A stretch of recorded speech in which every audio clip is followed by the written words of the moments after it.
حضرت منصور بن عمار رحمۃ اللہ علیہ وقت کے بہت بڑے ولی گزرے ہیں۔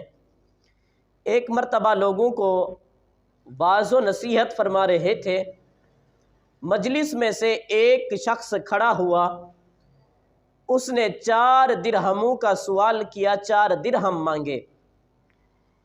حضرت منصور بن عمار رحمۃ اللہ علیہ نے لوگوں کو فرمایا کہ جو شخص اس سائل کو، مانگنے والے کو 4 درہم عطا کرے گا تو میں اسے 4 دعائیں دوں گا۔ مجلس میں سے ایک شخص کھڑا ہوا جو کہ ایک یہودی کا غلام تھا، مسلمان تھا، خود مسلمان تھا، آقا غیر مسلم تھا، یہودی تھا۔ کھڑا ہوا، اس نے اس مانگنے والے کو، سائل کو 4 درہم عطا کیے۔ حضرت منصور بن عمار رحمۃ اللہ علیہ کی خدمت میں عرض کیا، حضور میرے لیے 4 دعائیں فرمائیں۔ حضرت منصور بن عمار رحمۃ اللہ علیہ نے اس غلام سے پوچھا کہ تیرے لیے کیا دعائیں کرنی ہیں؟ تو غلام نے عرض کیا، حضور پہلی دعا آپ میرے لیے یہ فرمائیں کہ میں غلام ہوں، میرا آقا مجھے آزاد کر دے۔ حضرت دوسری دعا یہ فرمائیں کہ میں فقیر ہوں، اللہ تبارک و تعالی مجھے غنی کر دے۔ اور تیسری دعا آپ میرے لیے یہ فرمائیں کہ میرا آقا یہودی ہے، اللہ تبارک و تعالی اسے اسلام کی دولت عطا فرمائے۔ اور چوتھی دعا آپ میرے لیے یہ فرمائیں کہ اللہ تبارک و تعالی میری اور میرے مالک کی بخشش فرمائے۔ حضرت منصور بن عمار رحمۃ اللہ علیہ نے اس غلام کے لیے یہ 4 دعائیں فرمائیں۔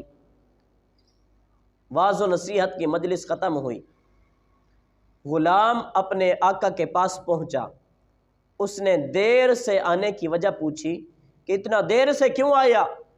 غلام نے کہا آج حضرت منصور بن عمار رحمۃ اللہ علیہ کی مجلس میں گیا تھا، وہاں آپ کا واعظ و نصیحت سنا، ایک سائل آیا، اس نے 4 درہم مانگے، تو حضرت نے فرمایا کہ جو شخص اسے 4 درہم دے گا میں اس کے لیے 4 دعائیں کروں گا۔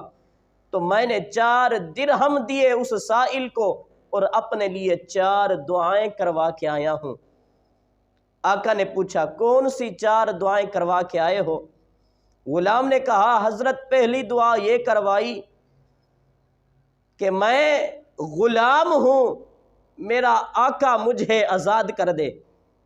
جب یہودی نے سنا تو اس نے کہا جا، اللہ تعالی کے لیے آج سے تو آزاد ہے۔ دوسری دعا کیا کروائی تھی؟ غلام نے کہا حضور دوسری دعا میں نے یہ کروائی کہ میں فقیر ہوں، آپ میرے لیے دعا فرمائیں اللہ تبارک و تعالی مجھے غنی کر دے۔ جب آقا نے سنا تو اس نے 4000 درہم عطا کیے، کہا یہ آپ کے ہیں۔ پھر پوچھا کہ تیسری دعا کیا کروائی؟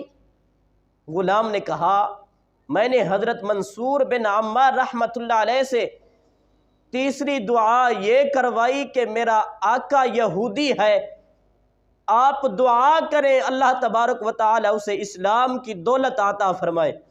یہودی نے جب سنا تو اس نے کلمہ پڑھا، کلمہ پڑھ کر مسلمان ہو گیا۔ پھر پوچھا چوتھی دعا کیا کروائی تو نے؟ غلام نے کہا حضرت چوتھی دعا یہ کروائی کہ اے حضرت منصور بن عمار رحمۃ اللہ علیہ، آپ چوتھی دعا میرے لیے یہ کریں کہ میں اور میرا مالک گناہ گار ہیں، اللہ تبارک و تعالی ہم دونوں کی بخشش فرمائے۔ تو جب آقا نے سنا تو کہا کہ 3 چیزیں تھیں میرے بس کی، میں نے کر دیں، یہ چوتھی چیز جو ہے یہ میرے بس کی نہیں، یہ اللہ تبارک و تعالی کا کام ہے، بخشش فرمانا یہ اللہ کا کام ہے، میرا کام نہیں۔ کیا ہوا؟ دونوں رات کو سوئے، غیب سے آواز آئی، اللہ تبارک و تعالی نے فرمایا اے غلام کے مالک، 3 چیزیں تھیں تیرے بس کی،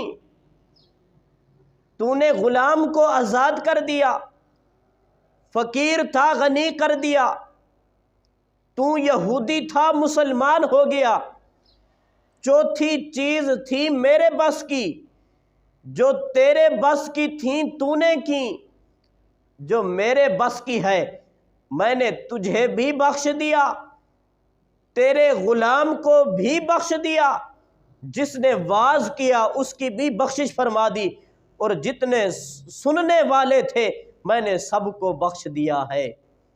معلوم ہوا اللہ تبارک و تعالیٰ کے راستے میں خرچ کرنا یہ اللہ تبارک و تعالیٰ کو بہت پسند ہے۔ 4 درہم اللہ کے راستے میں دیے تو خالق کائنات نے 4 درہموں کے بدلے میں کتنا انعام عطا فرمایا۔